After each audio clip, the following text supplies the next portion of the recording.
Welcome everyone to another series as part of our Relationship Mastery series designed to help you cultivate deeper and more intentional connections. Today, I'm speaking with Diane, and she is a internationally recognized speaker, author, and expert in the fields of attachment theory and trauma resolution.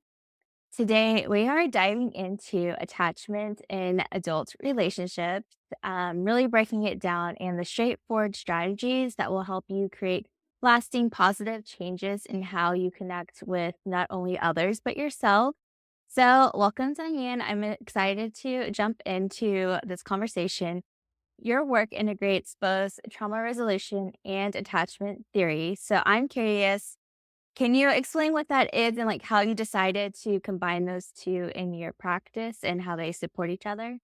Of course. And thank you, Amanda, for having me. I really appreciate being here and to your whole audience. Well, first of all, I was teaching somatic experiencing, which was developed by Dr. Peter Levine for about 35, 40 years. I still teach with him. It's a somatic based nervous system regulation way to really help trauma resolve much more easily when you include the body along with the mind and the emotions. So that was a that was a big new thing 30, 40 years ago. Now that's more common, which is great. But what I kept noticing with people that were resolving trauma, their trauma triggers are going away. They weren't having panic attacks or rage outbursts anymore. They weren't dissociating anymore. But what seemed to be the most complicated thing to heal after complex trauma was really how to connect with ourselves really authentically and deeply. Because sometimes the over arousal or the shutdown in the body was so extreme that our bodies didn't feel really friendly. So or even our connection to ourself, we were worried to connect to our traumatized self more than our healthy self. Mhm. So there was a disconnect there. And then also then connecting authentically and really open in a vulnerable way with other people that really deepens intimacy. So another short definition for trauma, there's many, like too much, too soon, too fast. But I think of broken connection is something that really struck me. So combining attachment theory, which really helps us understand how we imprint, how we originally encode the relationships that we have early on, even in utero or with people Mhm. around us, and how that might affect us as we go through developmental progression and how we then might deal with early trauma or trauma that happens after the fact, and how that might affect our capacity to be in relationship in a healthy and really super functional way, so we have the fulfillment and the love and the joy that we deserve in our Amazing. lives. So I think the 2 are sort of a, I don't know, match made in heaven to Yeah. have the 2 together, and they very often go together. A lot of times when people have trauma, even later in life, it will pull really strongly on any kind of attachment injury they might have had early on. They Interesting. didn't grow up in secure attachment. Oh, interesting. Okay, so like, trauma develops as you go through life, and I guess what I heard you say is attachment is something, is it you're born with a certain attachment style, or is it just developed early on, or how does that You evolve? it it develops early on depending on how you're related to and how you internalize relationship. Okay. So we're born, in my opinion, with secure attachment. I mean, all of us know when somebody's being nurturing or not, you know? Mhm. We know when somebody's interacting with us in a healthy way or not. We know when someone's respecting our boundaries or is relatively safe or has a capacity for playfulness and humor or, knows how to be empowering and reassuring and safe and protective, all those things. We know when that's happening in a good way, that would be related to secure attachment. I think we're born with that ability and capacity for secure attachment, but not all of the times does our environment support it. I mean, we can look at it with the limited time we have today. I'll look at it through the window of parenting. That's a very strong influence. But you could be born in a famine where there's no food. You could be born in a war zone. You could be born as a marginalized group. There's different elements that can also impact attachment. But primarily with the time we have today, I'll look at how our parents interacted with us and what that might cause us to how we might cause us to adapt in a certain way and sometimes away from secure attachment. But the thing I really want people to get is you have biologically, John Bowlby said this many years ago, you have biologically a capacity for secure attachment. It's in you, it's in your imprint. This is a very strong conviction that I have, whether you agree, you may agree, you may not agree, Right. whatever, fine.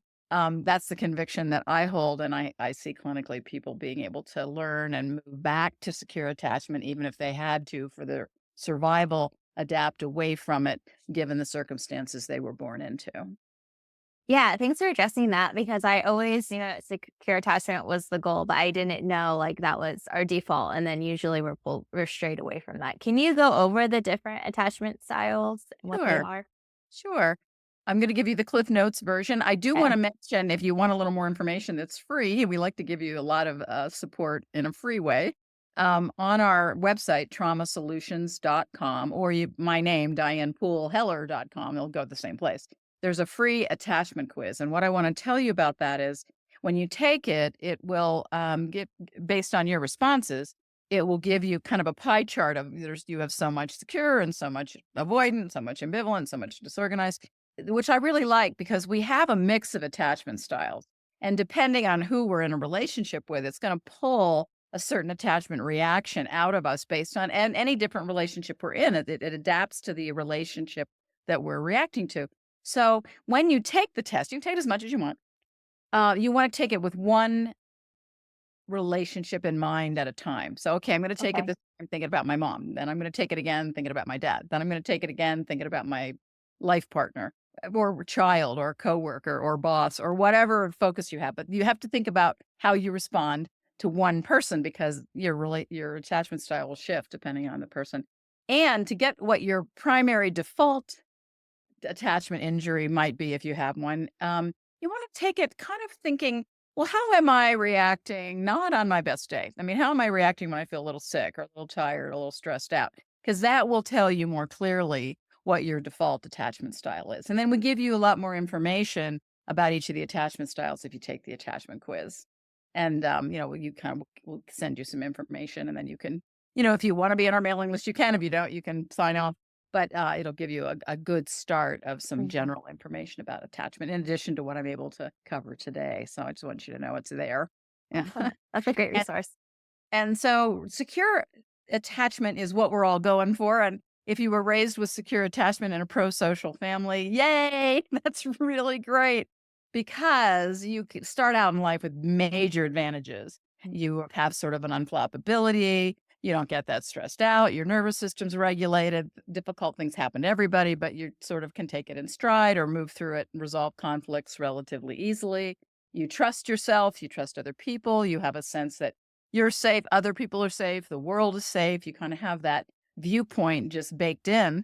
You tend to be playful. You tend to be reassuring and empowering. You're kind to yourself. You're not overly critical of yourself or anybody else. There's a lot of advantages, big advantages to growing up in a secure household. And there's books. I mean, John Kim John Payne wrote a book called Secure Parenting. There's a book I just bought called Secure Love. There's a lot of information out about where we're trying to get back to if we didn't have the ideal scenario. I mean, a lot of us, like myself included, did not have a super loving, contactful environment growing up. So then we can heal from that. The hope in the message. I really want you to hear the hope in the message because ages ago, and maybe there's still some writers that do this, wrote about attachment from the idea that if you didn't have ideal support, if you didn't have secure attachment in the beginning, then it was too bad for you. It was kind of the attachment injury was baked in, and Mm. you were just be dealing with that your whole life. I have not found that to be true at Mhm. all. I've Okay. worked with hundreds and hundreds and hundreds of people, and they maybe not. We don't have 100%. Nobody has 100% of anything, right? But you can move and you can learn secure attachment capacities along the way. And, it's a beautiful recovery. And then you have the gift that keeps on giving in all your relationships from there on out. So it's a very, very hopeful message. The attachment system is highly adaptive. So it can adapt in towards injury or survival if things are not welcoming. It can adapt back to love and connection when that's available, but then there's some wounding to get through. So let me answer your question about going over the different attachment styles in the short time we have together. I'll be giving you the cliff notes. There'll be 800 people use that term anymore, but these are kind of like the condensed version quickly. But secure means all those things I said: playfulness, protection, safety, mutuality, consistent responsiveness, parents are really good about reflecting accurate emotional states to their kids. Like, Correct. "Oh, sweetheart, I can see you're really sad. Your brother broke your toy. I'm really sorry that happened. And let me give you a hug." They're if you watch the movies Inside Out 1 and Inside Out 2, it has a it talks about all these different parts, but we're trying to get to what is a healthy connection. And a lot of us don't heal from trauma early on or subsequently if we don't have the presence of another person that really can contain whatever arises in a compassionate and kind way, calling them the empathetic other. We can't really integrate really difficult situations if we don't have this connection. We are wired for connection. Right. Our brain is pro-social, our nervous system wants connection. We regulate through connection. So when we don't have healthy connection abilities or even know what that is, then that gives us a lot of disadvantages. And as a child, if your parents are still recovering from the human journey, which is complicated, if your parents are still traumatized or had difficulties in their own childhoods, the transmission of attachment through the generations is very strong. We very often parent the way we learn to parent. Or we try very hard not to do that, but then we find ourselves going, I thought I'd never say that. I never wanted to say what my mom said, and I just came out my mouth, So Yeah.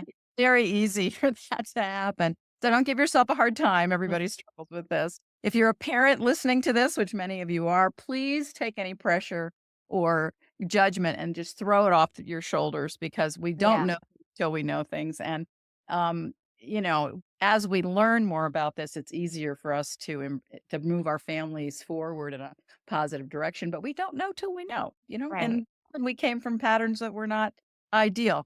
So let's look at the less than ideal patterns. There's 3 that I'll try to quickly highlight. Um, One is called avoidant, and as a child, it's called dismissive as an adult. And it's where usually it sets up if we just looking through the lens of parenting, because it could be a medical condition. Your mother could have, had tuberculosis or something and had to be isolated in a hospital or had some kind of surgery, and you couldn't do the bonding you would normally do. It could be have nothing to do with her parenting ability, but sometimes circumstances get in the way, right? So we're trying to have a wide lens, but I'm going to talk to you mostly about parenting style. Um, so usually a child will adapt to avoidant behavior, meaning a knee-jerk reaction to withdrawal Mhm. and isolation if the parent is vacant, like nobody's home. I mean, you're an infant, you have to bond with your parent to survive. And some parents are dissociated, they just like vacant. If you're reaching out and trying to connect and you get this reading blank, no one's there, that's very frightening. So then the child feels like they're in it themselves, there's nobody there. Or the parent's actively rejecting, like they're looking at you with uh, criticism, anger, hatred in the worst case, contempt.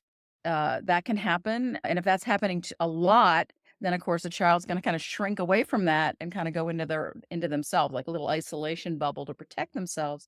And they're also trying to preserve the little bit that's available with the parent because they get the message that it's not okay to need anything. It's not okay to reach out for connection. So the child's trying to accommodate the deficiency of the parent by withdrawing and relying on themselves, which really is impossible because you're a baby. You can't really do it.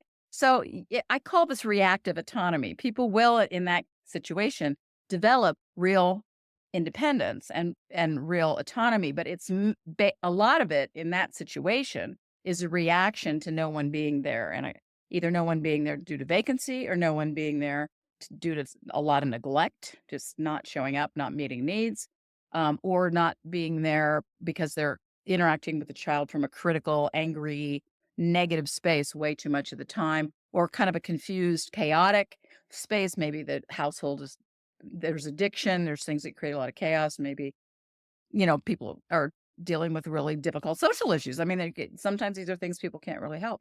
But we want to understand that a child goes into this isolation in response to a very unwelcoming kind of scenario that unfortunately was there too much of the time. The other way that avoidant behavior can come up is if a parent's actually present and actually there, but they're only there in left brain activity. They're only there to teach. I'm going to teach you to read. I'm going to teach you to write. I'm going to teach you to speak a language, or two or three, I'm going to teach you how to ride your bike. But they don't have a capacity to reflect emotions accurately. They're not attuned in a way that they're reflecting emotional states, right brain states in a coherent way. And then the child develops left brain, which can be great. They can be super smart. And folks that have avoidant attachment also have a superpower. Even out of the injury, they're very productive usually. They don't get distracted by relational issues or arguments or whatever on Interesting. a Yeah. team at work. I mean, they're just like getting the job done, man. And Yeah. our society needs that. But we want people that have avoidant to be able to be productive, but also have love and nurturing and deep connection and intimacy in their lives. So that's the part that needs usually to heal back towards secure attachment. So that's one style. Do you have any questions about that before I plow on into the next? And now, yeah, let's go on to the next. I think you explained it Okay. well. Yeah. There are some differences in how people label these different styles, but the styles are usually more or less the same when you read Mhm. different books. My book, in Power of Attachment, I use this language. And that book's available. I mean, if that's something that you want to dive into even more. And I have it on CD also, Healing Your Attachment Wounds. So, we're just trying to give resources if they're helpful. Um, Ambivalent, anxious ambivalent is the next style. They're not sequential. These all happen at the same time, whatever happens happening early on in relationship. The ambivalent is a different situation. They actually know what good connection feels like. The avoidant didn't get it. It's like they don't. It's like it doesn't exist because they didn't Okay. experience not good in beginning. The ambivalent has good connection, like, the parents were really there, they were loving and yummy and everything, but they weren't consistent, like, they would it's almost like you're feeling held and all of a sudden you feel dropped, right? And the dropping of attention or energy or literally physically disconnecting creates a lot of, anxiety, like, "Is my parent gonna be there? Are they not gonna be there?" It's kinda like going to Vegas, am I gonna put my quarter in, I'm gonna get something or not? And it's so inconsistent that it actually creates emotional dysregulation. It creates anxiety about the relationship instead of, consistency and feeling soothed and all of that. So because the parent is on again, off again, the person at the effect of that is going to feel like, well, are they there? Are they not there? What do I have to do to make sure they're there? Do I have to turn myself into a pretzel to make them love Mhm. me? Am I lovable? Am I not lovable? What just happened when they dropped me last time? I'll never do that again. They become hyper focused on, how do I stabilize this relationship, because it's always so inconsistent. So there's usually a lot of, do they like me? Do they not like me? And a lot of hyper scanning of relationship cues, like, oh, that they didn't smile. Oh, they didn't look at me. Oh, that means, what's that mean? And they tend to see all these relational cues or the absence of them, but they tend to over interpret them incorrectly towards the negative. And I had a friend, a really good friend of mine, I mean, that I love dearly, but I was at a restaurant at a meeting, and the had a whole wall of windows, so it was and sun coming through. So she walked in, and she was backlit. It just looked like a black blob. I couldn't see any distinguishing features. I didn't even look that much because I wasn't expecting her to be there. And she came in, and I didn't immediately get up and hug her and smile and say, "Welcome, come join us," like I normally would, because I didn't see her, right? Mhm. All I saw was sunlight. And it took us like 3 or 4 conversations, because she has this style, for her not to feel like that I had negatively Uh-huh. somehow betrayed her in this situation. I said, I couldn't see, I had no idea you were there, so of course, I didn't respond. I didn't. But because there's a lot of sensitivity around, a lot of fear of Mhm. abandonment.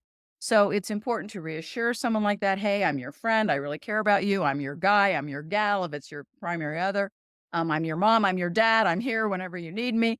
But now all that reassurance is helpful and important, but also the person themselves has to heal from that wound, right? So they have to, maybe make a practice of noticing caring behaviors that other people bring to them, because a lot of times they don't realize it, but they won't notice, like, something nice you did for their birthday or something nice you did for them in general, because if they take in something yummy that was a good, healthy relationship attribute in some way, it'll cause them to stop complaining. It'll cause them to stop asking for connection, which starts as a baby by crying, like cry, cry, cry, signal cry. And the embodied physical experience is, as long as I'm crying, I have a better chance of getting someone to respond, right? The avoidance the opposite. They gave up. They don't make a peep. They're like, "If Uh-huh. nobody's coming, I know nobody's gonna respond to me, so why try?" They just turn their attachment system off. Mm. The ambivalent turns their attachment system way on and be up on, like on steroids. So they're always emotionally it's often flooding emotionally. It's almost like too much right brain, right? The avoidant doesn't have much right brain connection at all. The ambivalent has very little left brain and a way too much right brain, so that they emotionally are wounded very deeply, and they tend to orient to the past, so they don't mend their past wounds very much. So when they have a wound in a relationship as an adult, they tend to be they tend to be accessing all the wounds at once, which of course is a recipe for suffering, and also it's very hard to resolve a conflict when you're dealing with 10 different things instead of one thing. So it's like, "Hey, you were late or you didn't show up for my parents' something or other, and then you didn't do it last year at Thanksgiving, and then you didn't do it the year before or Halloween, and then you didn't do it," I mean, and so it's hard. They have a hard time moving forward. So one of the things they can practice is one thing at a time when you're trying to resolve something. Ask for a need in a positive way instead of a complaining way. It's not that they want to complain. It's not that well, it can feel manipulative, but it's not really, because it's wired into survival. And all these attachment systems are wired into survival. Like the avoidance survives by disconnecting. I can only survive this situation that's so unwelcoming and so hurtful if I just disconnect. I just Mm. stop my attachment needs altogether, which we have to bring back on for them to come to secure attachment. The ambivalent, it's wired into survival by, if I don't keep complaining or I don't keep asking or I don't keep demanding, then I'll get nothing and then I'll be abandoned, but they actually end up pushing people away that they wanna be close to because they tend to tilt towards the negative. So, you have to do a practice, like, "Okay, I don't like it that my partner's late. I make a nice dinner and they show up an hour later, it's cold, it's yucky, the kids are already in bed, they don't have family time," something like that. So, instead of saying, "You're never here, for the family, you're never here for dinner, you're never here when I cook this meal," which is probably true in this example, but a better way to say it is, "I love cooking for you and I love making your favorite food. And I really love it when we can sit down as a family and we can kind of debrief with the kids and I can hear about your day. And it's a really special time to me. So I just love it when you are able to work out your schedule to be here." So you feel the difference? Mhm. One's Right. very inviting, one's very off-putting, but the ambivalent style will tend to go towards negative. So that's just something that as people learn it, then they can learn more about moving to secure. So those are two of the main styles. Okay. The most complicated is disorganized because it's mixed with trauma. That's why you have to really be trauma informed and attachment informed to really Gotcha. help people move through it. It's when children, from a parenting point of view, have been exposed to parents that are scary or really chaotic, um, and they have unresolved trauma. So they're interfacing with a parent that could have rage outbursts or could, have a lot of difficulty, dissociation, all sorts of more extreme states because of the parent's own unresolved trauma. And so then you get a mix of the attachment style and the trauma survival system strongly interrelated. And that's when you really need to be able to kind of separate those out and work with whatever the traumatic behaviors are, and then work with the to create some safety is a big word for that, to create some safety for them to allow themselves to bond when things are safe. And it usually requires a lot of work on regulation, self regulation, co regulation between you and the other person. The avoidant needs to learn true self regulation. They tend to regulate by kind of trancing out or doing things alone. So, but very often there's a dissociative quality to that regulation for the avoidant. So we want to have them do true self-regulation, but their nervous system needs to learn that it didn't get in childhood is, how do I co-regulate with another person, because their other person wasn't safe. Their other person was either vacant or neglectful or actually actively rejecting or hateful. So we're trying we have to, in whether we're as a friend or a spouse or a parent to a child or however the relationship sets up, we need to help build relationship regulation skills for the avoidant and also for the ambivalent, because the ambivalent tends to feel that I can't regulate myself. I can't self-soothe. I have to depend on the other person. If the other person isn't calming me, I can't do it. And that's not true. We have a capacity to self soothe. We do need co regulation with other people, absolutely, but we need both skills, right? So the ambivalent usually has some learning to do on how do I self soothe? How do I really rely on a support system where it's reciprocal because they tend to feel like they need to get everything from the other person. And sometimes they feel like they're trying to meet everybody's needs to stabilize the relationship, but it's really important to learn reciprocal co-regulation. So it's reciprocal. And also that their big learning area most likely will be how to ask for things positively, how to Mhm. notice true caring behaviors and not dismiss them.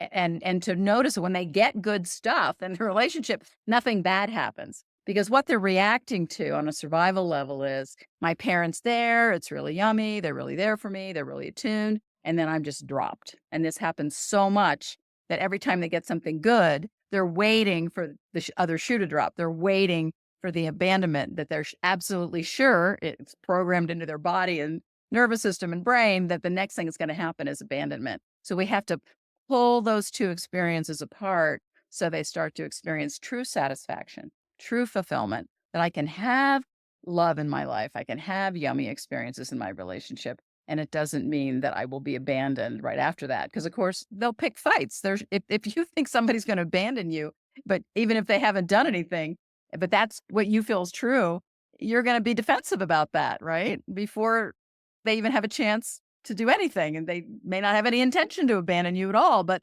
it's so programmed in that that's what the person projects on the relationship, which is hurtful to them, and it's really confusing to the person too. Yeah. So they have to learn how to tease that apart. Great. I know we're running out of time. I did want to address something based on what you just said. Is there certain ways that we can recognize our partner's attachment styles? Is there things to look out for across the board because they're all so different so that we can communicate more effectively? Absolutely, and in fact, my book has a lot of examples about that, Gotcha. so you Okay. have a resource, and there's other books out there too, but I know what's in mine really intimately, so it is in there.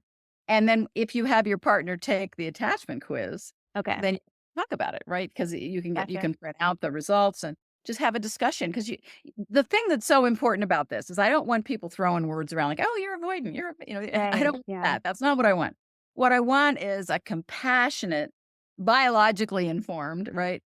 Understanding that how we develop these patterns as children is nobody's fault. It's just the way we internalized what our environment was like, and that we can move out of those adaptations if they weren't healthy and they're not no longer serving us. We can do like an ambivalent can have like I had to do this because I didn't have a loving environment. And when my husband would come up and do something loving or, put his arms around me or something, I didn't know what to do. I was sort of like uncomfortable. I didn't know what to do with it. Right. Hmm. So he said to me one time, "I love you so much, but you always deflect it." And at first, of course, I got mad and said, "I do not. What are you talking about? I do not do that." And then in the middle of the night, I went, "Uh, I do that. Why do I do that? I don't know what to do with love because it's foreign, you know." So I had to make a practice that whenever he did something really loving or anybody else did something nice for me, that first of all, I would notice it, be grateful for it, and say thank you.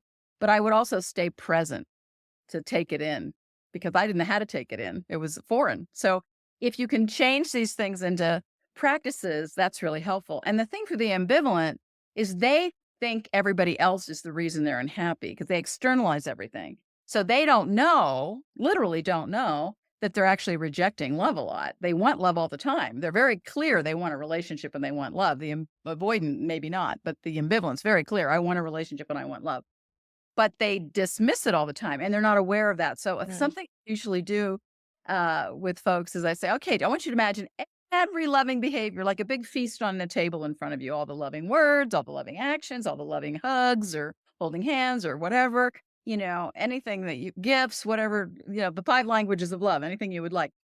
And that they imagine all this stuff, right? Like a big feast or smorgasbord of love.